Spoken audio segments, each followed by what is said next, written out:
Okay, all right. So, what do you hope to accomplish when you do your plays? Wow, loaded question, man. It brings me back to a production we did in called "It's My Baby Now," and Okay. that production um, dealt with incest.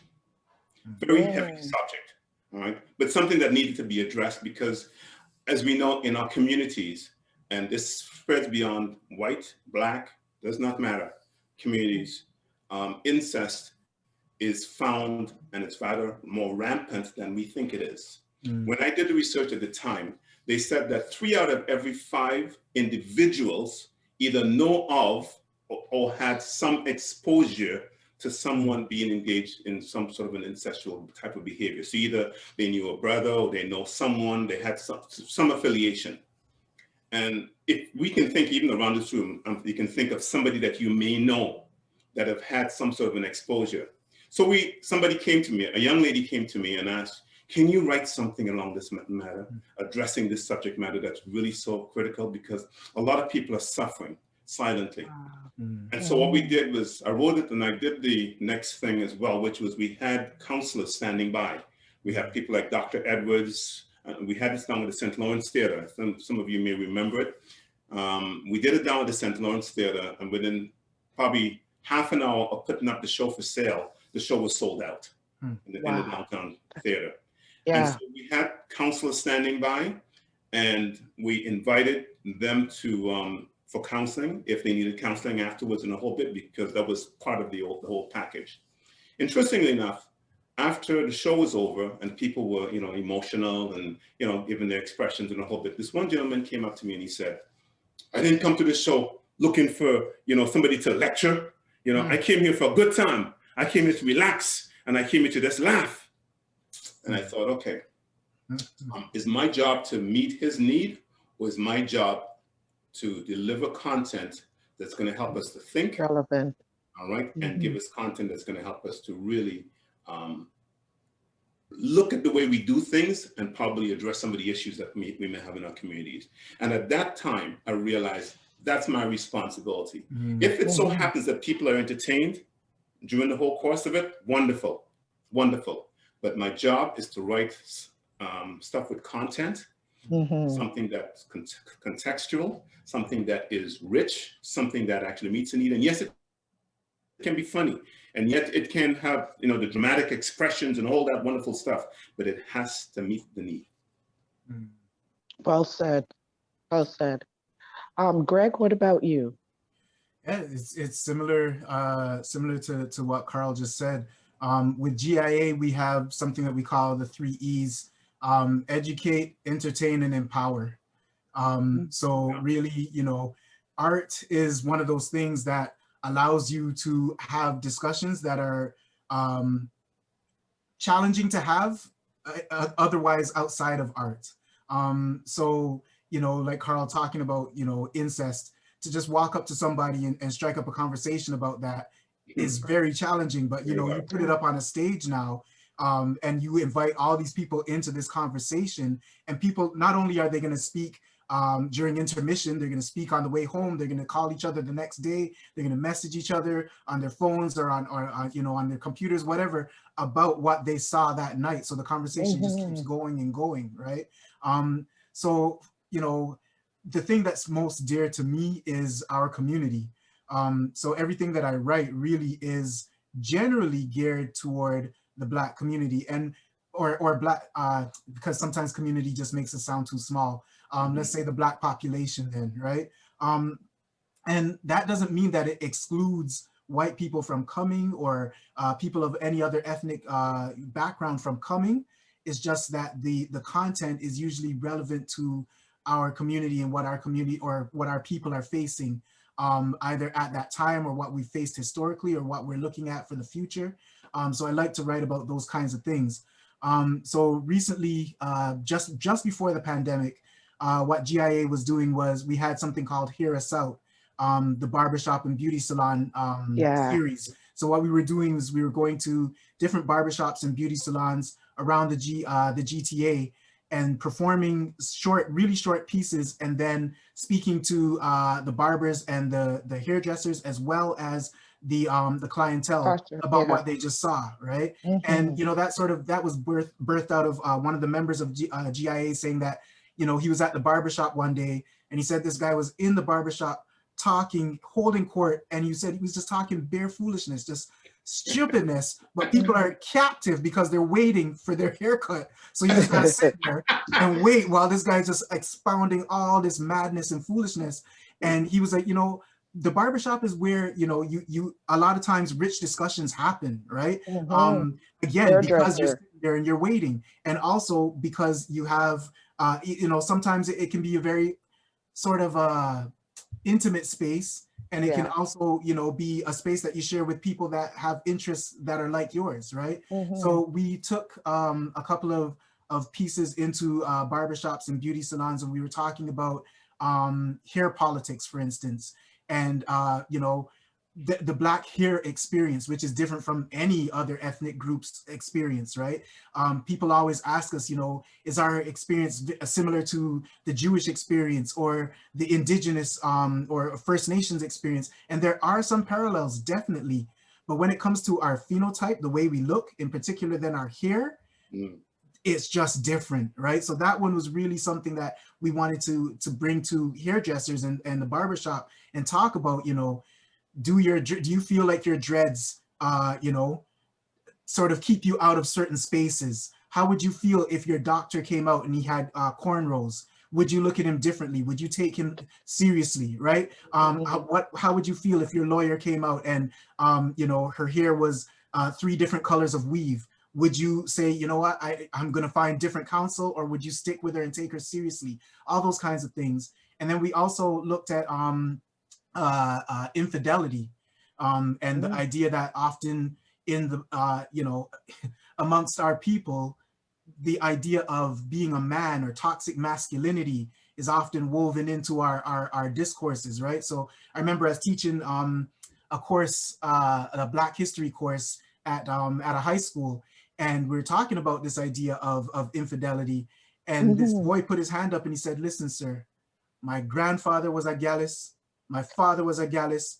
It's in my blood. I have to be a Gallus, right? So to address these ideas of toxic masculinity, that you can be a man without having 10 women that you're stringing along, or, you know, all these kinds of things that we sort of think about making up a man, you know, sort of discussing that and sort of deprogramming in some ways, right? So using art to have those kinds of discussions. So like Karl said, just sort of my responsibility as a writer, I think, anyways. And that was one of the things that sort of moved me away from hip hop, because it started to become very one-dimensional. If you're not talking about women and money, you're not going anywhere, right? I noticed so that. Sort of moving away from that and coming into playwriting and poetry and stuff like that, trying to be multi-dimensional and look at different things, and my responsibility as a writer. Let me just interject for 1 second, because Craig just said something that was really profound, that really, you know, triggered some thoughts in my head. And that's dealing with this, you know, this whole persona that's been established, or these characters that have been established that we mimic. Sometimes we mimic consciously, sometimes we mimic unconsciously. And you know, the very thought, and you mentioned that, and I remember an uncle of mine saying to me, because my father was a little different from the rest of his brothers, there were certain things that were established in my father's house that didn't happen. And one of my uncles said to me, when I first got married and I only had 1 child, and he said to me, "You only have 1 child?" You know, and I said, "Yeah, I have 1 child." I said, "Yeah, I have 1 child with my wife." He said, "Then what about the other women out there? They don't have any children for you?" Wow. I said, "No, they don't have any children for me." And my father just about kicked him out of the house after that comment was made. Now, I'm saying so simply because of the fact that a lot of the beliefs and a lot of the understandings that we have are not necessarily because of an intention to actually go there, but it's so woven into certain fabrics of our culture that we don't even realize that some of these things are happening to some extent. All right. We just go there through this natural course. You evolve into it. We evolve into it. And so what writing and what this creative art form does is it says, hey, stop for a second. Stop for a second. Let me paint a picture for you. Let me show you what that looks like. Yes. And then people look at it on stage and they go, whoa. Yes. Okay. Yes. Okay, now I see what you're saying. And so it gets them that the opportunity to be able to give it a second thought, you know, and be able to reevaluate and get them to think about things. Maybe it can be different. Yes. All right. But if you just continue living, so to speak, all right, continue evolving into just what you've been hearing, these stories that you're hearing, you're going to continue just reproducing in the same manner.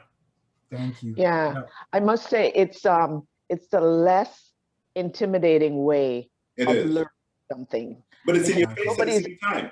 It's in your face at the same time. Yes, it is. It is. But it's your own personal thing that you're dealing with, because nobody knows what's happening. You're watching it and you come into that realization or not. But you know, it's not in your face where somebody will come in to interview you and say, well, you know what I'm saying? Yeah. And it sort of reminds me now of what's happening with using technology. It's less intimidating than, you know, you getting on the phone and calling somebody. We're sitting in our homes, we feel more comfortable, more relaxed, you know, nobody's necessarily watching you or whatever. You can just turn off your screen and so forth. But the messages still get into them and getting to a good audience and a good amount of people, because we're now, even the older folks are getting more into technology now. Older folks that never used to be online is now online and they're watching things. Young people are very much online. So we're reaching a lot more people than ever before with our messages. So definitely a positive thing from this pandemic, definitely a positive things from you guys putting your plays out there and the messages that you send out, showcasing your plays. What would you say to someone? There's a lot of people that are going through so many emotions right now. You know, what would you say to a young person who wants to get into writing plays, who wants to deliver a message out there? What's some of the advice that you would give to them? Or even a person that's, I don't know, they're feeling really down now. They're going through what they're going through during this pandemic. I just want to hear you guys' feedback on that, what you guys would say to somebody to encourage them. Sure, Greg, go ahead. Okay. yes. Sorry, scratch his face. Because Karl should have the last word. You know, it's kind of like in Star Wars with Yoda, like the older, you know, the dude. He should have the last word, right? So, yeah, man. So to be honest, with getting into playwriting and trying to be successful with it, it's really, there's not too much to say with regards to a strategy that works for sure. It's just sort of you finding your lane and sticking with it and really, really speaking your stories and you know, people always talk about, you know, telling your truth or whatever, and sometimes it's, you know, to me sometimes that saying can sound a little flaky, but I get how that sort of can be applied to playwriting. You know, it's an opportunity for you really to get some of the things that might be you know, inside of you out there. So for me, it's given me an opportunity in many ways. It's been therapeutic for me in some ways, you know, cathartic. And it's also given me an opportunity, you know, I have things to say, but what platform? I'm not a preacher. You know, I am a teacher, but, you know, I've got 30 kids in front of me at a time or whatever the case might be. As you just mentioned, one thing with this pandemic now, with putting your stuff out there, it's reaching people that you have no clue. You know, I was just speaking to someone the other day on Instagram from Calgary who saw my stuff, and, you know, when would they have been able to see my stuff if not, you know, for me putting it out there online. So, you know, really one of the things I would say or advise is you know, put it out there and do your best to be bold about what you're putting out there, and to be confident, even if you got to play confident until you can be confident, because a lot of people don't know this, but I'm really actually I'm a weird guy. I'm kind of an extrovert introvert at the same time. So so you know what I mean? I put the stuff out there, but I'm afraid. I'm nervous still, Yeah, always, right? yeah. So you know, I'm faking it, but inside the heart is pounding out of the chest. So you know, put it out there and just be bold with it and let it, you know, let it land where it does. Another thing I would say, and this is where growing up in the environment that I did, you know, I went to a church where the arts were sort of appreciated. So we had someone, when I was really small, there was a lady at our church named Eileen George. Yeah. Right. And she Yeah. I think she worked for CBC, did some producing or something for CBC. And I still remember I was probably like something like 8 years old or 9 years old. And we came to church, and the Sabbath, the service that morning was her play.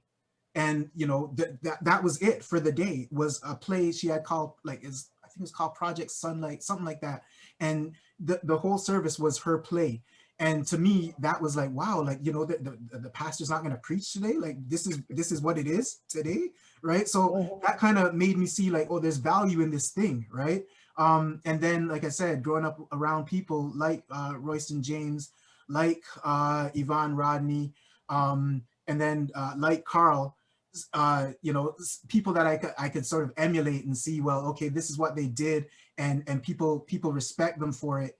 And it made it seem then, okay, A, attainable, like it's something that I could do, and then B, that it could have impact on people's lives, because I saw what it did, right? Like Royston writing a play for something like, or a litany for something like communion, right? Whereas, Yeah. you know, you go to another church and communion is very solemn and very, you know, rigid, and there's no room for creativity. And here he is writing like a litany for communion. It's like, oh, okay, so you can infuse art into all these different things, right? Not Yeah. just you know, something that's for entertainment that you have to separate from other parts of your life. It can be in every part of your life. So I think it's important for a person that's interested in putting art out there to A, be confident, and B, you know, find some mentors. Again, as I've said, you know, when Karl comes to my play, and first of all, I never know that he's going to be there. He never calls me and says he's going to be there. And then, you know, I come out and I see him there, and I'm like, whoa, Karl was here? Okay. You know, and then he makes a point of coming over to me and saying, I like this part. Oh, maybe this part could be massaged differently next time or whatever. And it's like, okay, cool. Thanks for that feedback. And it means a lot. Another thing that he did one time was he actually, he put on his network, like he put out an email about my play to all the people on his network and said, you know, I support this thing, you know, go see this play. It's like, and I didn't ask him to do that. Yeah. That was huge to me. Like, I'll never forget that. Right. And I don't know if I ever even thanked you for it, but thanks. All good. Thanks, brother. But you know, it meant a lot, right? Because I know that he, you know, an endorsement from him carries weight, but on top of it, an endorsement from him means he's willing to put his name out there. That's right. Yeah. Right. For what I'm doing. So that means he sees some value in it, and it gives me some confidence. Like, if he sees some value in it, then I can go ahead and try this, right? I can go ahead and do this. So find some mentors, find some people that that are in the business, and pick their brain, you know, for ideas and things like that, and have them mentor you and shape how you're gonna attack this thing and approach it. Well said. From my perspective, it's always been about purpose, you know. So if a young person comes up to me now and says that, you know, so I want to get involved with writing, I want to get involved with whether it be, you know, creative arts of some sort. And one of the things I'm encouraging now is a lot of music writing. I want to see people write music. I want to see people write content. You know, yes, it's nice to have the hymnals and all these wonderful stuff, but we can do new stuff, and we can actually use it to generate revenue. And there's nothing wrong with the word revenue. Revenue is not a bad word, by the way. It's a good word. Right? It's what churches run off, revenue. Yes, revenue. Yeah. So, be intentional. You know, don't just say you want to do it because it looks nice or because you're seeing glamour involved in it. Because it's a lot of hard work. A lot of people don't realize the amount of hours that goes into putting the piece together that really comes together nicely at the end. It's not just, a couple hours of writing, boom, and you're done. It's actually you editing that piece over and over for yourself, making sure that it's right, getting other people to read it and view it and give a different perspective on it. So it's going to take a lot of work. So be prepared to be committed to the task, be purposeful, be intentional about what you're going to do. And the other thing that, I try to discourage is, and I'll be careful how I say this, don't try to be another Tyler Perry. All right? Try to be. Yes. And the reason why I say this, there are a lot of people who write stuff, all right? And they write stuff to market stuff or to try and put stuff out so that it will sell, so to speak. We have enough of that being done. There's no short list or short line as far as the amount of artists out there that are writing stuff just to be publicized. As Craig just talked about rap and the fact that there's so many people writing these, degrading lyrics about women and calling them, certain names that we won't mention right now and things of that nature, just because that sells records. That's because it gets play, so to speak. Challenge that norm. Challenge that line of thinking and say, something, how can I do this a little bit differently and bring out something that is positive and address key issues that are really impacting our culture or impacting your community? Because that's what we're short of. I'm encouraging. One of the things that we did recently when we wrote Joseph, I got 4 different churches involved. I said, I don't want to write this by myself. So when we wrote Joseph, I said, I want to get 4 different individuals involved from 4 different churches. And it was one way of me helping to cultivate and encourage that writing group, so to speak, is by getting as many people involved. So we got 4 people in the East End churches. And we said, look, I want you to write this on the piece on this section. And I want you to write these scenes from scenes such to such. And then we got together and said, okay, let's frame this all now. And let's see what that storyboard is going to look like. But I'm going to leave you to write your individual pieces. And then what I did was, in collaborating or coordinating all the pieces together, we brought it all together to be able to determine if this actually delivered something of substance. We had, Donald McLeod as being one of the writers, being involved in this whole bit, all right, which was really exciting because here we got to use all the different skill sets. We got people writing songs, we got people writing scenes, and we got people doing all these different things that they've never done before to come together with this product. And the intent there, to answer your question, was to make sure people understand what was involved in putting together a production, what was involved in actually being purposeful, being intentional, and they can see the joy of actually delivering something that brings value to our community. Yeah, well, very well said. Yeah, I appreciate that. And I really want to thank you guys. I've learned so much just sitting here listening to both of you guys, 2 men that I definitely admire. So I want to thank you guys so much for being here and just give a shout out, let them know where they can be in touch with you guys, whether it by Instagram, your website, just let the viewers know where they can see. Actually, you know what I wanted to ask you? What do you have coming out right now? Is there anything coming out that, and then you can just let them know where they can get in touch with you. Great, go ahead, man. Great. All right, so for me, they can get in touch with me at on Instagram, Greg B_writes, Greg B_writes. For GIA, giawesome.com, giawesome.com. Or you can check us out on YouTube, GIA Productions on YouTube. So those are the places where you can find me. With regards to new stuff coming out, right now we are putting out, as I mentioned before, we had done this barbershop hairdressing salon series called Hear Us Out.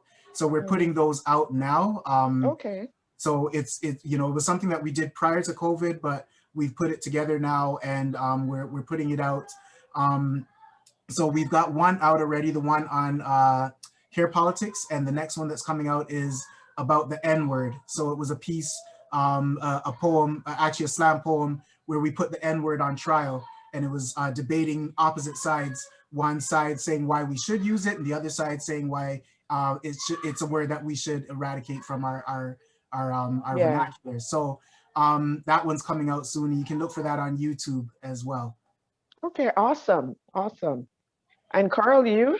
TKJProductions.com is the website.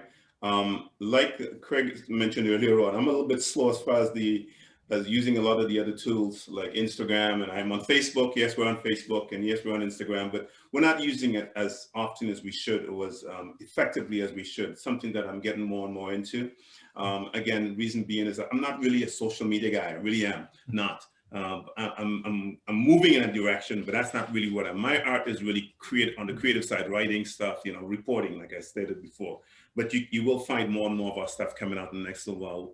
We're working on something now called, as I mentioned before, Decisions. That's going to be a next project that's ages 16 to 18. It's really that's involved. As a matter of fact, Lamar, one of the young men, I believe that goes to your church, he's involved with it. He's actually shot one of his scenes already, did a really good job. And a lot of the young people that are involved in these pieces are so excited to just be a part of it. So we're looking forward to just keeping them involved and giving them something to do so that they can feel that they're really producing and being a part of something positive. So that's where you're going to find me, and that's you're going to see more and more of that type of content coming out in the next little while.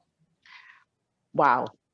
Well, thank you guys so much. And I was really blessed having you here. As you know, it's all about events, and it was just a pleasure talking to the writers and the poets and the educators, as I call you guys, and a reporter, actually, because as Karl said, he reports. So thank you very much, and look forward to posting it on the social media platforms. It's on Instagram, Facebook, LinkedIn. I'm just trying out LinkedIn, so it will be on LinkedIn. So it'll be the last Wednesday of the month. So I will, tag you guys and, like, share, subscribe to future occasions, all about events. And thank you. Can I say one thing? Sorry, Sure. I just realized that I didn't change my name. So that is my wife's name. I'm not Latifa. I'm Greg. Greg B. That is who I am. Yes. Okay. All right. We'll remember that. You guys are one. You're one. This is true. To become one. Yes. I wasn't going to make comment on it, but but the beard, I was hoping people may see the difference. I would hope, but if he wants to go by Natifia, that's hey, Natifa. Who am I? It could be a new thing happening. It could be a new thing. We just got to play along with it. Yeah. Well, thank you guys so much.